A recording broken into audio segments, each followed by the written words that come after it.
24 ঘন্টা তৃণমূল যেমন মানুষের পাশে আছে বলেন, অন্তত আমরা বলি যেন মানুষের সঙ্গে রয়েছে, কিন্তু আমরা 18 ঘন্টা মানুষের সঙ্গে রয়েছি, কাছাকাছি রয়েছি।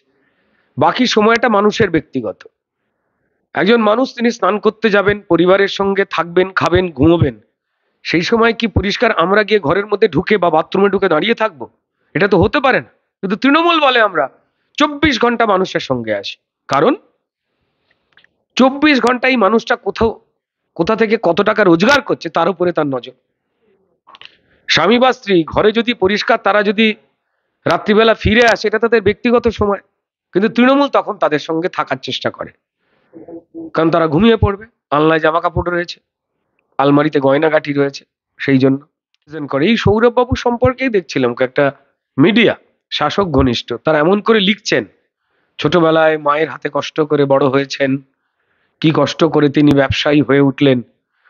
কদিন পর দেখে মনে হচ্ছে যে এই অবস্থা চলতে থাকলে, আর 1 বছর আগেই ঘটনা ঘটলে, সৌরভ বাবুর জীবনী সম্পর্কে লেখো বলে মাধ্যমিকেই প্রশ্নপত্র আনতেন পশ্চিমবঙ্গের তৃণমূল সরকার। মমতা বন্দ্যোপাধ্যায় কিন্তু 2008 থেকে 11 অবধি এই পর্দাটা সরিয়ে দিয়েছিলেন, তিনি প্রতিবাদ করেছিলেন, এবং তিনি এও বলেছিলেন যে যে কোনো সূত্রে যখন বর্ডার গোল এখানে ঢুকে পড়ে, সঙ্গে সঙ্গেই তৃণমূলের পুলিশ কিন্তু বর্ডার জেলাগুলোতে অপেক্ষা করে তৃণমূলের নির্দেশ মেনে, প্রমোশনের লোভে। এসো হয়ে বৈশাখ, এসো এসো তৃণমূলের পার্টি অফিসে ভোটার হয়ে বসো। এবং যেটা সব মানুষই চাইছেন, আমার মরে যাওয়া দাদু আর আমি একসঙ্গে ভোট দেবো, এটা তো হতে পারে না। তো তাই তিনি যে কথাগুলো বলছেন, বিভ্রান্তিকর তথ্য দিয়ে মানুষকে বিভ্রান্ত করার চেষ্টা করছেন, তাতে কোনো লাভ হবে না। শিক্ষামন্ত্রী ব্রাত্য বসু থেকে কুণাল ঘোষ কোনো কাজ নেই বলে একগাদা অভিনয় করে বেড়াচ্ছেন। অভিনয় করতেই পারেন, কিন্তু সেটা আমাদের জীবিকা, আমাদের কাজ নেই। কি প্রমাণিত হয়? যে টিচার পিটিয়ে কিছু আইএএস এবং আইপিএস, আবার বলছি, কিছু আইএএস এবং আইপিএস অফিসারের সাহায্যে, কলমের খোঁচায় এবং চালাকিতে এই অন্যায়গুলো করছেন, এগুলো ধরা পড়বেই। এবং সেখানে কিন্তু যেই হন না কেন, পশ্চিমবঙ্গের শিল্পী, লেখক, বুদ্ধিজীবী, জানি না তাদের শিরদাঁড়া তারা কোথায় রেখে দিয়েছেন। হয় তো এই ধরনের ভোটগুলোকেই বাঁচিয়ে রেখে দিতে চান তৃণমূল নেত্রী মমতা বন্দ্যোপাধ্যায়, কারণ তিনি জানেন এই ভোট ছাড়া পশ্চিমবঙ্গের হিন্দু, মুসলমান, শিখ, খ্রিস্টান, জনজাতি, উপজাতি কোনো মানুষের কোনো মানবিক কাজটা তারা করেননি।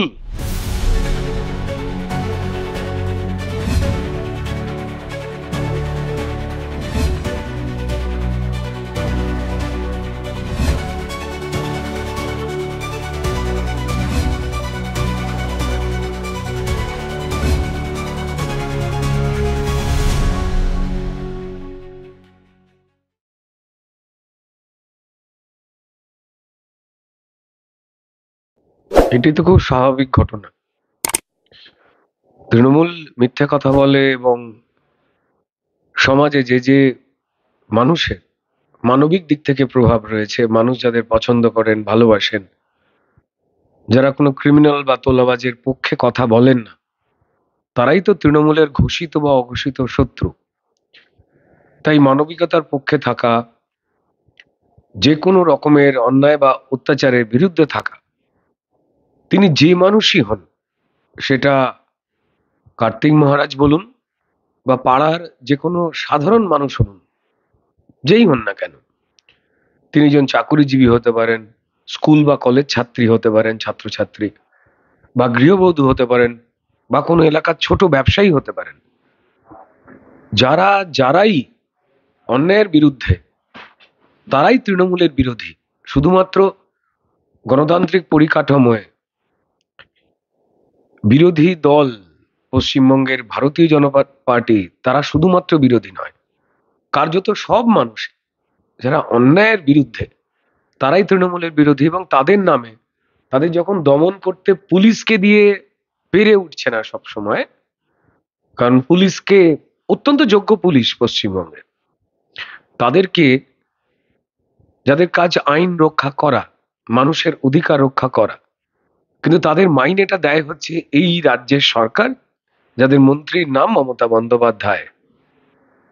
সুতরাং খুব স্বাভাবিকভাবে তাদেরকে, অত্যন্ত যোগ্য পুলিশকে, প্রমোশনের লোভ বা ট্রান্সফারের ভয় দেখিয়ে বউ বাচ্চা সমেত, সেও তো মানুষ, ফলে তাদের দিয়ে অত্যন্ত অনৈতিক কাজ করানো হয়, জানিয়ে পুলিশের একটা একাংশের মধ্যে বিরাট বিক্ষোভ তৈরি হয়েছে।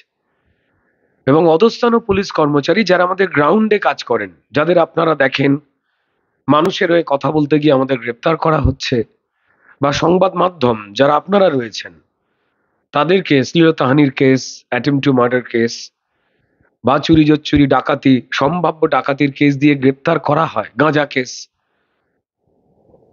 তাদের এইভাবে যে ব্যবহার করে, এটা পুলিশ বা পুলিশের পরিবার নিজেরাও চায় না। পুলিশ মন্ত্রী এবং মুখ্যমন্ত্রী মমতা বন্দ্যোপাধ্যায় যখন এই বিষয়টা বুঝতে পেরে যান, তখন তিনি দুর্ভাগ্যজনকভাবে নিজে প্রেস মিট করে তার অধস্তন পুলিশ কর্মচারী, যাদেরকে আমরা বাজার দোকানে রোজ দেখছি, আমাদের সঙ্গে যোগাযোগ হয়, ইন্টারাকশন হয়, যাদের দিয়ে শিক্ষক পেটানো হয়, তাদের বিরুদ্ধে প্রেস মিট করেন, তাদের বিরুদ্ধে খারাপ কথা বলেন, তারা কথা শুনছে না, তারা বিক্রি হয়ে গেছে, এই ধরনের অসম্মানজনক কথা স্বয়ং পুলিশ মন্ত্রী বা মুখ্যমন্ত্রী নবান্ন থেকে প্রেস মিট করে বলেন। অর্থাৎ তারাও কেন মানুষের পক্ষে বা আইনের পক্ষে থাকবেন, এ আমরা দেখেছি। তো ফলত যখন পুলিশের সব অংশকে বিক্রি করে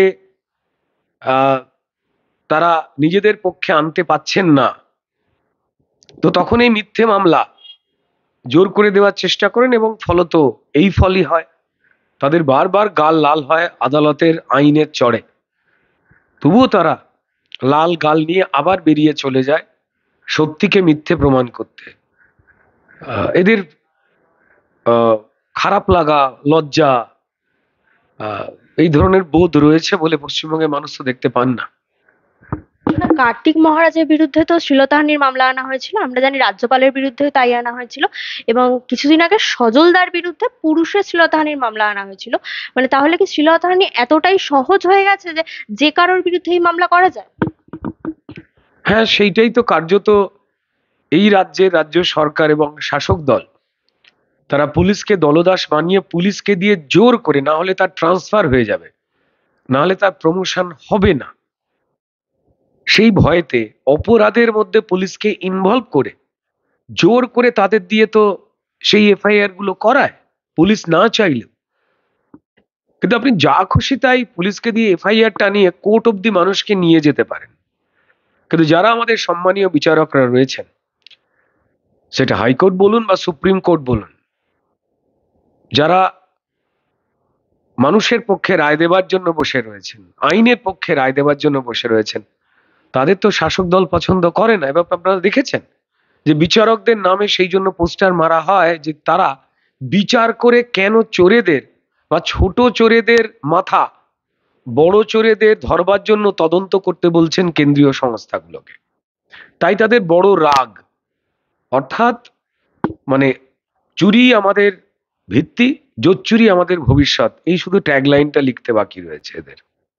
বালি পাচারের তদন্ত করতে গিয়ে ইডি প্রায় 90 লক্ষ টাকা পেয়েছে এক শেখ জাহিরুল এবং সৌরভের বাড়ি থেকে। তো দেখুন, এটাই তো খুব স্বাভাবিক ঘটনা। যারাই অত্যন্ত তৃণমূলের প্রিয়, তো তার মানে ধরেই নিতে হবে যে যে কোনো রকম বাঁকা রাস্তায় তৃণমূল পুলিশ দিয়ে বা পুলিশকে বাধ্য করে তাদের সেই অবৈধ কাজে সাহায্য করতে, এবং সেই সাহায্যের বিনিময়ে যা যা মানুষের সম্পত্তি সেখান থেকে যে লুট হচ্ছে, সেই ভাগের একটা অংশ পুলিশকে দেয়, ফলে ডিএ না পাওয়া পুলিশও ক্ষোভ বিক্ষোভ জানাতে পারে না, বাধ্য হয় পুলিশ। অত্যন্ত দুর্ভাগ্যজনক। আর এবং এই অসৎ ব্যবসায়ী যারা, তাদের হয়ে প্রচুর চোখের জল ফেলে, এবং তাদের কোনো কোনো তো মিডিয়া আছে যারা প্রায় হয়তো মহাপুরুষ বা স্বাধীনতা সংগ্রামী লেভেলে রিপ্রেজেন্ট করে। এই সৌরভ বাবু সম্পর্কেই দেখছিলাম একটা মিডিয়া শাসক ঘনিষ্ঠ, তারা এমন করে লিখছেন, ছোটবেলায় মায়ের হাতে কষ্ট করে বড় হয়েছেন, কি কষ্ট করে তিনি ব্যবসায়ী হয়ে উঠলেন। কদিন পর দেখে মনে হচ্ছে যে এই অবস্থা চলতে থাকলে, আর 1 বছর আগেই ঘটনা ঘটলে, সৌরভ বাবুর জীবনী সম্পর্কে লেখো বলে মাধ্যমিকেই প্রশ্নপত্র আনতেন পশ্চিমবঙ্গের তৃণমূল সরকার। ক্রিমিনাল এবং ক্রাইম, এটাকে যারা মহামূল্যবান সম্পদ মনে করেন, দামি সম্পদ মনে করেন, তো তাদের আগ্রহে তো এই ধরনের ঘটনাগুলো বেড়ে উঠবে। এটাই তো খুব স্বাভাবিক। দাদা, অভয়া বিচার পায়নি, তারপর থেকে আমরা এই 1 বছরে দেখেছি ধর্ষণের সংখ্যা প্রচুর পরিমাণে বেড়ে গেছে। তার মানে ধর্ষকরা এটা জেনে নিয়েছে যে এই রাজ্যে ধর্ষণের কোনো শাস্তি হয় না। দেখুন, ধর্ষণ হোক, খুন হোক, যে কোনো ধরনের ক্রাইম হোক, যখন বাকি যারা এই ধরনের ক্রাইম করবার মানসিকতা নিয়ে জন্মায়, তাদের উপরে ভয় ভীতি তৈরি করে আইন কানুন, এবং আইনের রক্ষক হচ্ছে পুলিশ, তৃণমূলের রক্ষক নয়। কিন্তু যেহেতু মাইনেটা তৃণমূল পরিচালিত সরকার তার প্রমোশন বা মাইনে দেয়, তাই তাদের নিয়ন্ত্রণ করছে।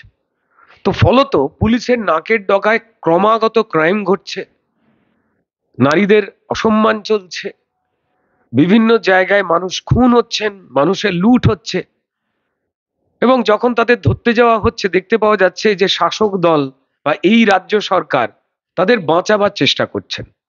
এবং এটাকে দেখে যাদের ক্রাইমের প্রতি আসক্তি আছে, এই ধরনের তো কিছু মানুষ সমাজে জন্মায় বা বেড়ে ওঠে, তাদেরও মনে হচ্ছে আমি যদি তৃণমূলের ঝান্ডাটা কাঁধে নিতে পারি বা তৃণমূলকে আমার অপরাধের টাকার ভাগ দিতে পারি, তো তাহলে আমি যা খুশি তাই করতে পারি, পুলিশ আমাকে ভয়েতে ধরবে না, কারণ তার চাকরি চলে যাবে। তো ফলত এই ধরনের ঘটনা ক্রমাগত ঘটছে। আপনি যখন আমার সঙ্গে কথা বলছেন, আজ থেকে মাত্র কয়েকদিন আগে, আমি যদি খুব ভুল না করি 4 বা 5 তারিখে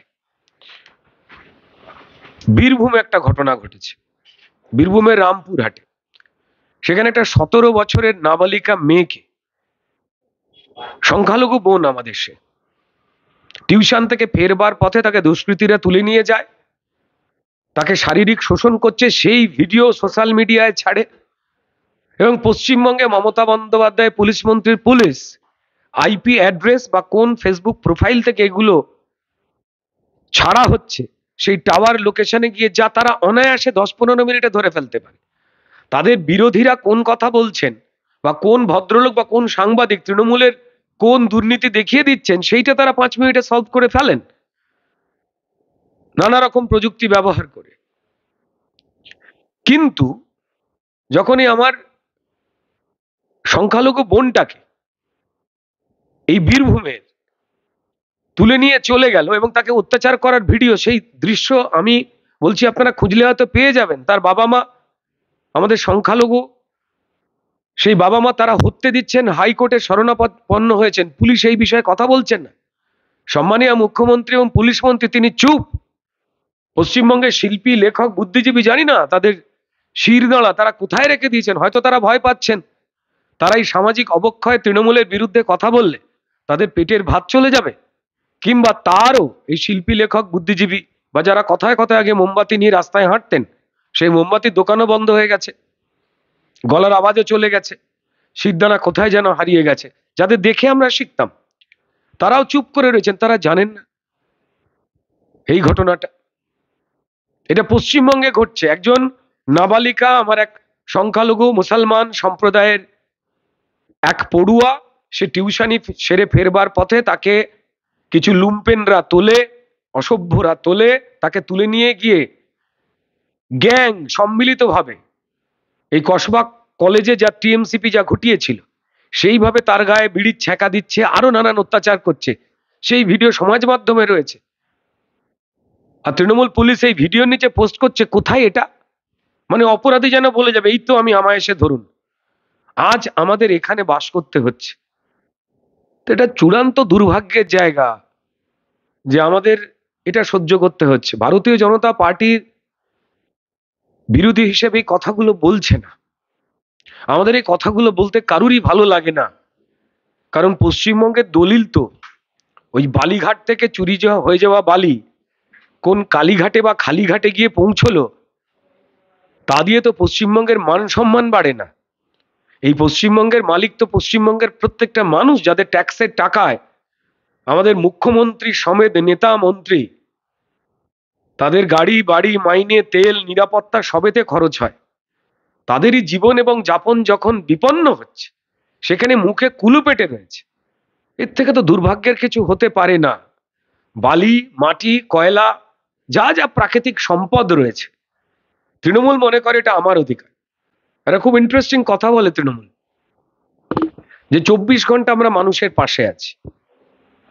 আর আমরা ভারতীয় জনতা পার্টি, আমরা পরিষ্কার বলি যে 24 ঘন্টা তৃণমূল যেমন মানুষের পাশে আছে বলেন, অন্তত আমরা বলি যেন মানুষের সঙ্গে রয়েছি, কিন্তু আমরা 18 ঘন্টা মানুষের সঙ্গে রয়েছি, কাছাকাছি রয়েছি। বাকি সময়টা মানুষের ব্যক্তিগত। একজন মানুষ তিনি স্নান করতে যাবেন, পরিবারের সঙ্গে থাকবেন, খাবেন, ঘুমোবেন, সেই সময় কি পরিষ্কার আমরা গিয়ে ঘরের মধ্যে ঢুকে বা বাথরুমে ঢুকে দাঁড়িয়ে থাকবো? এটা তো হতে পারে না। কিন্তু তৃণমূল বলে আমরা 24 ঘন্টা মানুষের সঙ্গে আসি, কারণ 24 ঘন্টাই মানুষটা কোথা থেকে কত টাকা রোজগার করছে তার উপরে তার নজর। স্বামী বা স্ত্রী ঘরে যদি পরিষ্কার তারা যদি রাত্রিবেলা ফিরে আসে, এটা তাদের ব্যক্তিগত সময়, কিন্তু তৃণমূল তখন তাদের সঙ্গে থাকার চেষ্টা করে, কারণ তারা ঘুমিয়ে পড়বে, আলনায় জামা কাপড় রয়েছে, আলমারিতে গয়নাগাটি রয়েছে, সেই জন্য। তো যাই হোক, দুর্ভাগ্যজনক এ ধরনের উক্তি তারা বলে, এবং তারা অ্যাকচুয়ালি কি কারণে বলে পশ্চিমবঙ্গের মানুষ বোঝে। 24 ঘন্টা তারা লোটবার অভিপ্রায় নিয়ে মানুষের পাশে আছি বলে মানুষের থেকে লুট করে যাচ্ছে। আনফরচুনেট। দাদা, আপনি বুদ্ধিজীবীদের কথা বললেন, এই বুদ্ধিজীবী বাংলা পক্ষ এরা রবীন্দ্রনাথ ঠাকুরের ছবি জ্বালানোর এই নিয়ে কোনো প্রতিবাদই করলো না, নীরব, অথচ কিছুদিন আগে দ্য বেঙ্গল ফাইলসকে বিরোধিতা করেছে। দেখুন, বাংলা পক্ষ ঠিক কোন ধরনের পক্ষ এখন অবধি আমার জানবার অবকাশ হয়নি। এরা শুনেছি মাঝে মাঝে এমন এমন কিছু কাজ করেন যেখানে তৃণমূল যখন চূড়ান্ত রকম কোনো অপরাধ করে, যখন সেটা বিরাট বড় করে বাইরে ছিচি শুরু হয়ে যায় মানুষের, তখন তারা দু একটা কথা বলে আবার সরে যায়। আর বাকি সময়তে তারা প্রবলভাবে, কখনো ওয়েদার বুঝে বামপন্থীদের মতো করে কথা বলে, অধিকাংশ ক্ষেত্রেই তৃণমূলের হয়ে কথা বলে শুনেছি। এদের সম্পর্কে আমার বিশেষ সমাজ থেকে বড় কোনো ভালো কাজ করার পক্ষে, যা আমাদের সমাজ, আমাদের সব ধরনের মানুষ তাদের নিয়ে চলার পক্ষে, তাদের বড় কোনো কথা আমার কাছে এসে পৌঁছয়নি। যদি পৌঁছয় তখন ডিটেলসে বলবো, বাকিটা জানি না তারা ঠিক কে এবং কি করতে চান। শুনেছি তৃণমূলের সঙ্গে নাকি তাদের ঘনিষ্ঠতা আছে, বাকিটা জানি না। অর্থমন্ত্রী চন্দ্রিমা ভট্টাচার্যের প্রমোশন হয়েছে হিডকোর চেয়ারম্যান হিসেবে। বাকি প্রমোশনগুলো বাকি থাকে কেন? উনি অর্থমন্ত্রী হিসেবে পশ্চিমবঙ্গকে অর্থনৈতিকভাবে যেখানে নিয়ে এসেছেন, সেই জন্য তৃণমূল দল তাকে প্রমোট করেছে, প্রমোশন দিয়েছে। আর অর্থনৈতিকভাবে পশ্চিমবঙ্গের মানুষ অর্থমন্ত্রীর কাজের যে গতিময়তা, তার দ্বারা মানুষের কি কি অধঃপতন হয়েছে অর্থনৈতিক, তা আমরা সবাই জানি। তৃণমূল সরকার যে মানুষকে লুটছে, এবং চন্দ্রিমা দেবীর তৈরি করা অর্থনৈতিক পরিকাঠামোয় মানুষের যে অর্থনীতি ভেঙে পড়েছে, আমাদের এখানে চাকরি বাকরি নেই, আমাদের এখানে গরিব মানুষেরা তারা পরিযায়ী শ্রমিক হতে বাধ্য হচ্ছেন, এবং যারা পড়াশোনা জানা ছেলে মেয়ে তারা বহু আগেই অন্যান্য রাজ্যে চলে গেছেন, এবং এই রাজ্যটা কার্যত বৃদ্ধাশ্রমের চেহারা নেওয়ার জায়গায় চলে এসেছে, এ তো আমরা জানি। তো এহেন আর্থিক অবক্ষয় যে রাজনৈতিক দল পশ্চিমবঙ্গকে দেনায় ডুবিয়ে দিয়েছে, তা সেখানে তৃণমূল নেত্রীর খুশি হয়ে পশ্চিমবঙ্গকে ডোবাবার জন্য সম্মানীয় চন্দ্রিমা দেবীকে যে প্রমোশন দিয়েছেন, এর থেকে তো আনন্দের কিছু হতে পারে না। তবে আমি খুব চিন্তায় রয়েছি, পশ্চিমবঙ্গকে আরো খতম করে দিলে উনি না মুখ্যমন্ত্রীর দাবিদার হয়ে ওঠেন। যে কদিন মাননীয় মমতা বন্দ্যোপাধ্যায় রয়েছেন, হয়তো বলতেন যে আপনার থেকে আমি আর একটুখানি কাছাকাছি ডোবাতে পেরেছি পশ্চিমবঙ্গকে, তাহলে আমি অন্তত 1 সপ্তাহের জন্য মুখ্যমন্ত্রী হই। শুভেচ্ছা রইল। মমতা ব্যানার্জি বলছেন যে বাংলা চালাবে বাংলায়, দিল্লি নয়। এছাড়াও বলছেন যে এসআইআর এ ভোটার কার্ডকে মান্যতা দিতে হবে প্রামাণ্য নথি হিসেবে। না, উনি তো এসব নিয়ে বলবার কেউ নন। প্রথম কথা হচ্ছে যে মমতা বন্দ্যোপাধ্যায় এটা ভেবে ফেলছেন কেন, এটা অবশ্য তৃণমূলের নেচার। আপনার আমার যা অধিকার তৃণমূল মনে করে সেটা তার। এই যে আপনি একজন মহিলা হিসেবে হাতে হাতে হাতে আংটি পরে রয়েছেন, আমিও পরে রয়েছি, তৃণমূল মনে করে এটা আমার নয়, আপনারও নয়, এই আংটির মালিকও ঝেড়ে বেচে দেবে। আপনার গলার হার, আপনার বয়ফ্রেন্ড, আপনার গার্লফ্রেন্ড, আপনার স্বামী, আপনার স্ত্রী, তৃণমূল মনে করে এটা স্ত্রী বা স্বামীর সম্পত্তি নয়, আমাদের। তাই অন্যদের স্ত্রী, গার্লফ্রেন্ড দেখবেন ওদের কাছে খুঁজে পাবেন। অন্য লোকের সম্পত্তি, সে ঘুম থেকে উঠে দেখে যে তৃণমূল নেতা সেখানে বসে চা খাচ্ছেন কাপ নিয়ে, পায়জামা আর স্যান্ডো গেঞ্জি পরে, সম্পত্তি বেদখল হয়ে গেছে। তো এই অভূতপূর্ব যে তৃণমূল, তারা সবকিছুই মনে করে এটা একটাও সাধারণ মানুষের নয়, এটা আমার। আপনি দেখুন, মানুষের চাকরি, শিক্ষকতার চাকরি, সব তৃণমূল মনে করেছে আমার, তাই নিয়ে বেঁচে দিয়েছে আমার। মানুষের জব কার্ড তৃণমূল ঝেড়ে দিয়েছে আমার। মানুষের চাল ডাল রেশন তৃণমূল চুরি করেছে, কারণ তৃণমূল মনে করে এটা আমার, মানুষের কোনো কিছু নয়। পশ্চিমবঙ্গের নাগরিক যারা রয়েছেন, আমি এই ভেজাল অনুপ্রবেশকারী বাংলাদেশি আর রোহিঙ্গাদের কথা বলছি না। কেমন, তারা তো ছদ্ম বাঙালি। আমি যদি এখন বাংলা বলতে বলতে বাংলাদেশে চলে যাই, আমি কি বাংলাদেশের নাগরিক হয়ে যাব? আগে না। ঠিক তেমনই বাংলাদেশের নাগরিক যারা রোজগারের টানে বা ওই দেশে থাকতে পারছে না, যে কোনো সূত্রে যখন বর্ডার গোল এখানে ঢুকে পড়ে, সঙ্গে সঙ্গেই তৃণমূলের পুলিশ কিন্তু বর্ডার জেলাগুলোতে অপেক্ষা করে তৃণমূলের নির্দেশ মেনে, প্রমোশনের লোভে। এসো হয়ে বৈশাখ, এসো এসো তৃণমূলের পার্টি অফিসে ভোটার হয়ে বসো। এবং আপনারা শুনেছেন যে তৃণমূলের বিভিন্ন নেতা নেত্রী তারা বয়ান দিচ্ছেন, ইলেকশনের আগে চলে আসবেন, আমরা আপনাদের ভোটার কার্ড বানিয়ে দেবো, হি হি বলে আবার হাসেও। মানে তারা নির্লজ্জতার যে একটা অসাধারণ একটা দেশের ক্ষতি করবার একটা অভূতপূর্ব যে আয়োজন করেছেন, তা দিয়ে তারা লজ্জিত নন। তারা হেসে হেসে হাসি মুখে বলেন যে বিদেশিদের, অনুপ্রবেশকারীদের তারা অবৈধভাবে নাগরিকত্ব দিয়ে দেবে, শর্ত একটা, হয় পশ্চিমবঙ্গে বা পশ্চিমবঙ্গে কাজ না পেলে অন্য রাজ্যে বাঙালি হয়ে আপনি চলে যাবেন, কিন্তু ভোটটা আমাদের ইলেকশনের সময় এসে দিয়ে যাবেন। তো ফলত এই মৃতদেহ ভোট, বা আমাদের পশ্চিমবঙ্গের যে মেয়েরা রয়েছে, তিনি হিন্দু বাড়ির মেয়ে হোক, মুসলমান বাড়ির মেয়ে হোক, বা যে কোনো বাড়িরই মেয়ে হোক না কেন, বিয়ের পর আমাদের মেয়েরা স্বামীর ঘরে চলে যায়, তো তার বাপের বাড়ির যে কার্ডটা থেকে যায়, ভোটের কার্ডটা, সেটাকে নিয়ে তৃণমূল ভোট দেয়। এবার হিসেব করুন পশ্চিমবঙ্গে কত মেয়ে এই 20 বছরে, 2002 সালের পর থেকে 20 বছরের উপরে বাপের বাড়ি চলে গেছেন, মা মাসিমা হয়ে গেছেন, কিন্তু তাদের অধিকাংশের ভোট যেগুলো কাটা হয়নি সেগুলো তৃণমূল দিয়ে যাচ্ছে। যারা আমাদের বাবা জেঠু কাকু যারা স্বর্গত হয়েছেন, মাসিমা পিসিমা ঠাকুমা, তাদের ভোটটাও তৃণমূল দিয়ে যাচ্ছে, স্বর্গ থেকে তারা দেখছেন। তো এই ধরনের ভোটগুলোকেই বাঁচিয়ে রেখে দিতে চান তৃণমূল নেত্রী মমতা বন্দ্যোপাধ্যায়, কারণ তিনি জানেন এই ভোট ছাড়া পশ্চিমবঙ্গের হিন্দু, মুসলমান, শিখ, খ্রিস্টান, জনজাতি, উপজাতি কোনো মানুষের কোনো মানবিক কাজটা তারা করেননি, লুট ছাড়া, যে তারা সদিচ্ছায় তৃণমূলের মতো মানুষ লুট করা মানুষকে আনন্দের সঙ্গে ভোট দেবে। তাই এসআইআর আটকাবার ভ্রান্ত কথাবার্তা বলছে কংগ্রেস এবং সিপিএম, যারা ইন্ডিজোটের পিন্ডি, তারা এদের সাহায্য করবার জন্য মানুষকে বিভ্রান্ত করতে রাস্তায় নামছে, অর্থাৎ ভুয়ো ভোট বাঁচাও, ভোট লুটনটকারীদের নাচাও, এইভাবে তারা স্লোগান দিতে রাস্তায় নেমেছেন।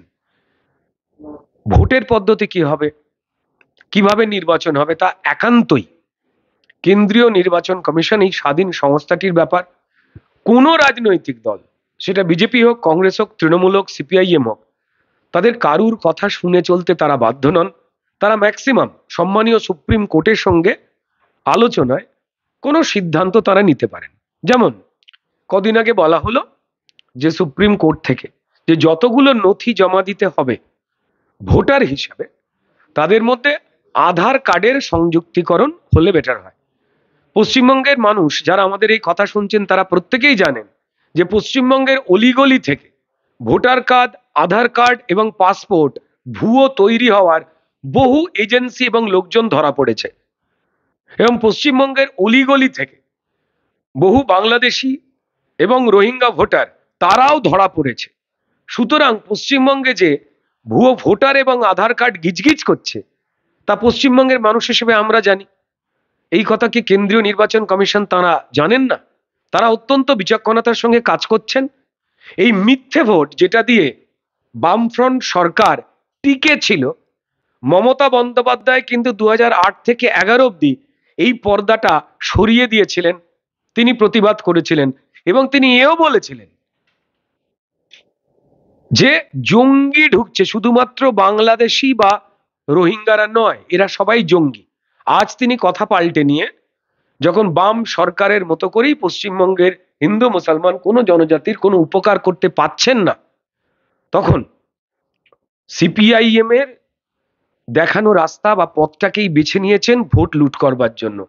21শে জুলাই যে দিনটাকে নিয়ে তদানীন্তন কংগ্রেস নেত্রী মমতা বন্দ্যোপাধ্যায় আন্দোলন করতে গিয়েছিলেন, সেটা ছিল স্বচ্ছ ভোটার তালিকার সংযুক্তিকরণ এবং সংশোধন। অর্থাৎ ভুয়ো ভোটার, মৃতদেহ ভোটার, বিদেশি ভোটার যা নিয়ে সিপিএম জেতবার চেষ্টা করছে, সেই ভোটার তালিকার সংশোধন ছবি সহ। আর আজকে সেই মমতা বন্দ্যোপাধ্যায় তিনি ঠিক সিপিআইএম এর মতো করেই, যাতে ভোটার তালিকার আর না সংশোধন হয় 23 বছর পরে, যেটা সব মানুষই চাইছেন, আমার মরে যাওয়া দাদু আর আমি একসঙ্গে ভোট দেবো, এটা তো হতে পারে না। তো তাই তিনি যে কথাগুলো বলছেন, বিভ্রান্তিকর তথ্য দিয়ে মানুষকে বিভ্রান্ত করার চেষ্টা করছেন, তাতে কোনো লাভ হবে না। এবং ডেফিনেটলি সুপ্রিম কোর্ট আধার কার্ডের সংযুক্তিকরণের কথা বলেছে, যে 11টা-12টা যে নথি আছে তার মধ্যে একটা আধার কার্ডের সংযুক্তিকরণের কথা বলেছে। কিন্তু মনে রাখতে হবে, আধার কার্ড নাগরিকত্বের প্রমাণ নয়, এটা সবাইকে মাথায় রাখতে হবে। তাহলে একদম শেষ প্রশ্ন, নেপালে যে আমরা ভয়ঙ্কর অবস্থা দেখতে পাচ্ছি, উত্তরকন্যায় বসে মুখ্যমন্ত্রী নজরদারি চালাচ্ছেন, রাজ্যের বা দেশের কোনো ইস্যুতে ওনাকে তো এতটা সরব দেখা যায় না। দেখুন, উনি যখন ইস্যু হারিয়ে ফেলেন তখন নানান ধরনের কাজ করবার চেষ্টা করেন। এখন আপনাদের মনে হতেই পারে যে উনি কি নিজেকে ভারতবর্ষের স্বরাষ্ট্রমন্ত্রী ভাবছেন, বা উনি কি বর্ডারে দাঁড়িয়ে যে সেনাবাহিনী বা জওয়ানেরা আমাদের দেশের মানুষকে রক্ষা করার চেষ্টা করেন, তাদেরকে কোনো নির্দেশ দেওয়ার ক্ষমতা রাখেন? তা তো একদম নয়। আসলে ইমেজ ভালো করবার আর কোনো রাস্তা নেই তৃণমূলের। তাই তারা হঠাৎ করে যে বাংলা এবং বাঙালিকে দীর্ঘ প্রায় 15 বছর ধরে লুটে রাস্তায় বসিয়েছে, সেই বাংলা এবং বাঙালির হয়ে হঠাৎ করে বাংলা বাঙালি বাংলা বাঙালি বলতে নেমেছে, কারণ তারা জানেন যে তাদের কাছে আর কোনো ইস্যু নেই। তাই দেখুন, শিক্ষামন্ত্রী ব্রাত্য বসু থেকে কুণাল ঘোষ কোনো কাজ নেই বলে একগাদা অভিনয় করে বেড়াচ্ছেন। অভিনয় করতেই পারেন, কিন্তু সেটা আমাদের জীবিকা, আমাদের কাজ নেই। কি প্রমাণিত হয়? যে টিচার পিটিয়ে ব্রাত্যবাবু খুশি, হাতে প্রচুর সময়, শিক্ষা দপ্তর বলে কোনো কিছু এক্সিস্ট করছে না, তাই শিক্ষামন্ত্রীর ধেই ধেই করে অভিনয় করা ছাড়া আর কোনো রকম ব্যস্ততা নেই। অত্যন্ত গুরুত্বপূর্ণ ডিপার্টমেন্ট, কিন্তু সময় পাচ্ছেন কি করে? কনস্ট্যান্ট খবরের কাগজ খুলুন, দেখবেন আর তার প্রথম দ্বিতীয় তৃতীয় পাতায় ছবি বেরোয় না। শিক্ষক পেটানোর পর থেকে তার একটাই ছবি বেরোয়, তিনি শুটিং করছেন। এবং তৃণমূলের বহু মানুষ যারা এমএলএ এমপি এই ধরনের মানুষ, অর্থাৎ মানুষের জন্য কাজ করার কাজ তাদের নেই, তাই অভিনয় করছেন। আপনি ধরে নিতেই পারেন যে মমতা বন্দ্যোপাধ্যায়ও তেমনই। কোন একটা জায়গায় গেছেন, একটু ব্রাত্য বসুদের থেকে অভিনয় করার অনুপ্রেরণা পেয়ে, কে কার থেকে অনুপ্রেরণা পেতে পারে তা তো বলা যায় না। ছোট্ট প্রশ্ন, যে সোমবার দিন সিএইচ ওরা স্বাস্থ্য ভবন ঘেরাও করেছিল, তাদের দাবি কেন্দ্র টাকা পাঠালেও রাজ্য সেই টাকা তাদেরকে দিচ্ছে না, নিজেদের পকেটের টাকা খরচ করে সেন্টার চালাতে হচ্ছে, এবং দুয়ারে সরকার, আমাদের পাড়া আমাদের সমাধান, এই ধরনের কর্মসূচিতেও তাদের পরিষেবা দিতে হচ্ছে। দেখুন, প্রত্যেকটি কর্মচারী, যারা রাজ্য সরকারের কর্মচারী, স্থায়ী বা অস্থায়ী, তারা বিলক্ষণ প্রত্যেকেই জানেন যে কেন্দ্র সরকার দেশের সবকটি রাজ্যে মানুষের থেকে পাওয়া ট্যাক্সের টাকা যেভাবে পাঠান, হয় বিভিন্ন প্রকল্পে বা নানান সরকারি কাজের সহায়তায়, এটা শুধু পশ্চিমবঙ্গ নয়, অন্যান্য রাজ্যে, কোন রাজ্যেই, এমনকি যেখানে বিজেপির বিরোধী রাজ্য সরকার রয়েছে, কোন বিজেপি বিরোধী রাজ্য সরকারও এইভাবে দুর্নীতিটা করে না, এইভাবে এদিকের খেলা ওদিকে ঘোরায় না, একটা খাতে ব্যবহার করার টাকা অন্য খাতে বইয়ে দেয় না। কিন্তু পশ্চিমবঙ্গ সরকার, সম্মানীয় মুখ্যমন্ত্রী মমতা বন্দ্যোপাধ্যায় রাজনৈতিক ফায়দার জন্য কিছু আইএএস এবং আইপিএস, আবার বলছি, কিছু আইএএস এবং আইপিএস অফিসারের সাহায্যে কলমের খোঁচায় এবং চালাকিতে এই অন্যায়গুলো করছেন, এগুলো ধরা পড়বেই। এবং সেখানে কিন্তু যেই হন না কেন, যারাই, শাস্তি তো পেতেই হবে। তাতে ক্ষতি হচ্ছে আমাদের পশ্চিমবঙ্গের প্রত্যেকটি মানুষের।